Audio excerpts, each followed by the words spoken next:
सौराष्ट्रे सोमनाथं च श्रीशैले मल्लिकार्जुनम् उज्जैनी महाकालेश्वर ओम काले ममलेश्वरम परल्या वेदनाथं च डाकिन्या भीमशंकरः सेतुबन्धु रामेश्वरम नागेश्वरम दारुकावणे वारण्यासे तु विशेषम त्र्यंबके गौमुडी तटे हिमालये तु केदारम कुमेश्वरे च शिवालये एतानि ज्योतिर्लिंगानि सायं प्रातः पठेत नरः।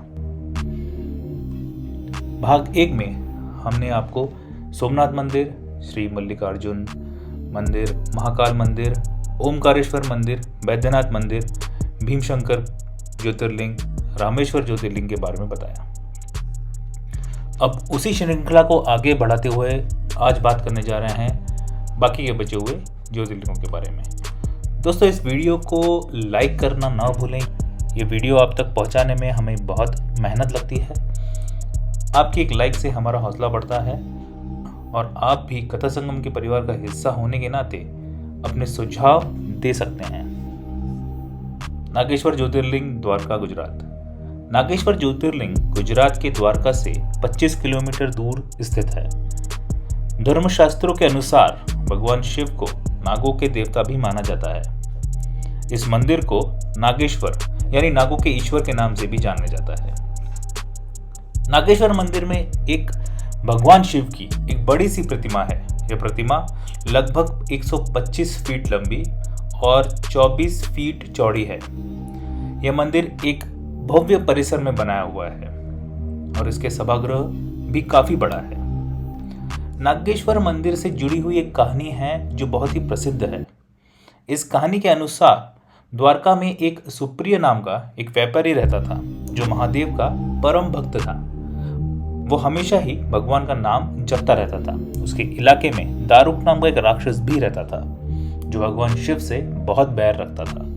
क्योंकि सुप्रिय हमेशा ही भक्ति में लीन रहता था, दारुक राक्षस को ये जरा भी पसंद नहीं आता था और वो हमेशा ही सुप्रिय को परेशान करता रहता था। एक बार एक नाव में सवार होकर सुप्रिय कहीं जा रहा था।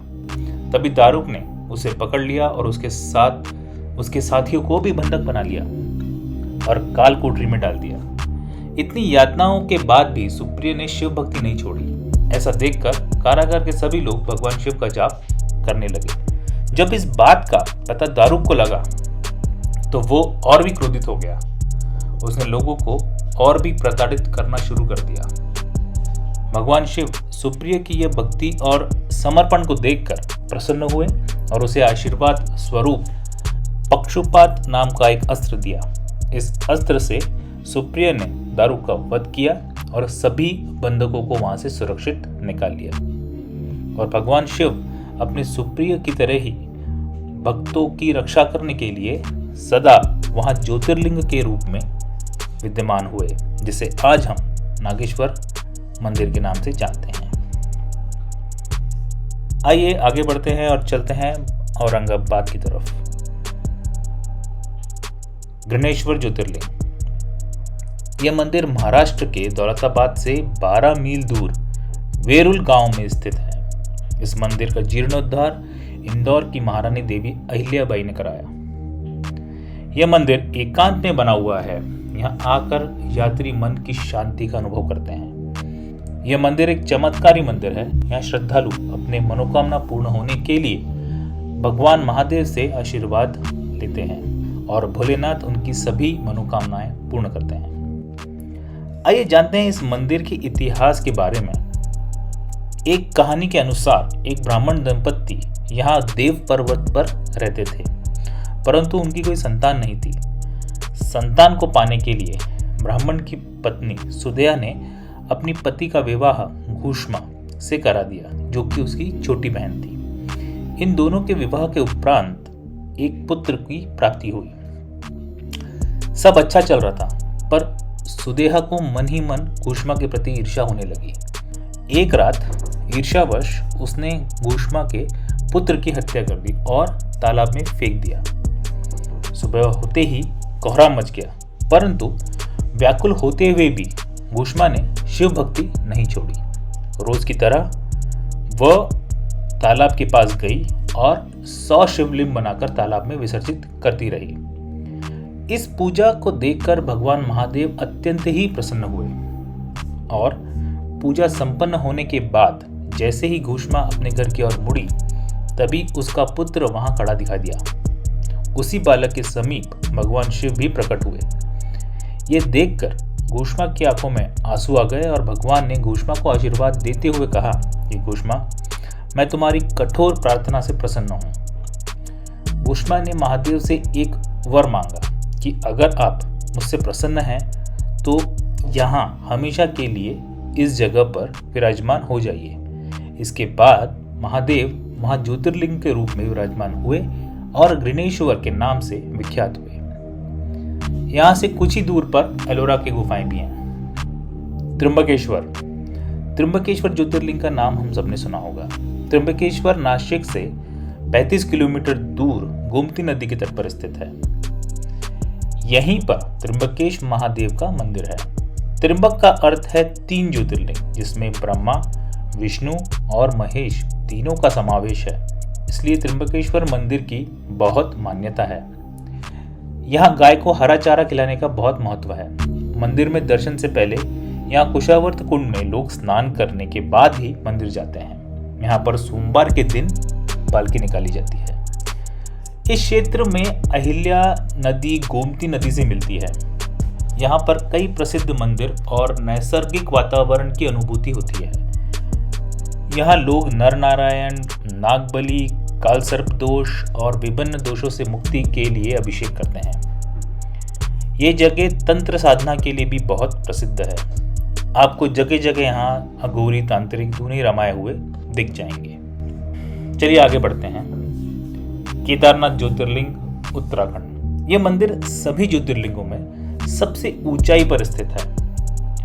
ऊंचाई समुद्र तल से 3581 मीटर है। यहाँ कि ज्योतिर्लिंग का आकार त्रिकोण है। इस मंदिर की स्थापना के बारे में कहा जाता है कि हिमालय के केदार श्रृंग भगवान विष्णु के अवतार नर नारायण तपस्या करते थे। उन्हीं की तपस्या से प्रसन्न होकर यहाँ महादेव ज्योतिर्लिंग के रूप में सदा के लिए वास करने लगे। यहीं से आगे की और पंच केदार की यात्रा भी शुरू होती है। हमने तुंगनाथ मंदिर के बारे में 10 सबसे पुराने मंदिरों वाले वीडियो में बताया है। लिंक आई बटन में दिया हुआ है। आगे बढ़ने से पहले अगर आप इस चैनल पर नए हैं तो इस चैनल को सब्सक्राइब करें, वीडियो को लाइक करें और शेयर करें। चलिए अब आगे बढ़ते हैं। अब चलते हैं भगवान महादेव की नगरी काशी में, जहां सब शिवमय है। काशी विश्वनाथ ज्योतिर्लिंग वाराणसी। काशी यह सिर्फ भारत का ही नहीं बल्कि दुनिया का सबसे प्राचीनतम शहर माना जाता है और काशी विश्वनाथ का मंदिर सनातन धर्म की आस्था का एक प्रमुख केंद्र भी माना जाता है। दोस्तों, माना जाता है कि अपने जीवन में एक बार काशी तो जाना ही चाहिए और भोले बाबा के मंदिर में दर्शन अवश्य करने चाहिए। इसकी अनुभूति को शब्दों में या किसी वीडियो के माध्यम से समझाना संभव नहीं। यह मंदिर गंगा तट पर स्थित है। एक कहानी के अनुसार कुछ दिनों के लिए माता पार्वती अपने पिता यानी राजा दक्ष के घर गई हुई थी। कुछ दिन बीत गए पर उन्हें बिल्कुल भी वहां अच्छा नहीं लग रहा था। उन्होंने भगवान महादेव को अपने घर ले जाने को कहा और महादेव माता पार्वती को अपने घर ले जाने के लिए यानी काशी में यहाँ पर वे ज्योतिर्लिंग के रूप में सदा के लिए भक्तों को दर्शन देने के लिए विद्यमान हुए। दोस्तों, अगर किसी भी कहानी या इससे जुड़े हुए इतिहास से अगर आपको कोई त्रुटि है तो आप कमेंट बॉक्स में कमेंट कर सकते हैं। हम इस बात का संज्ञान अवश्य लेंगे। अब जानकारी आपको कैसी लगी ये आप कमेंट करके हमें बता सकते हैं। आप हमें ट्विटर, इंस्टाग्राम और फेसबुक पर भी फॉलो कर सकते हैं। इस सावन के पावन अवसर पर आपकी सभी मनोकामनाएं महादेव पूरी करें। धन्यवाद। ओम नमः शिवाय।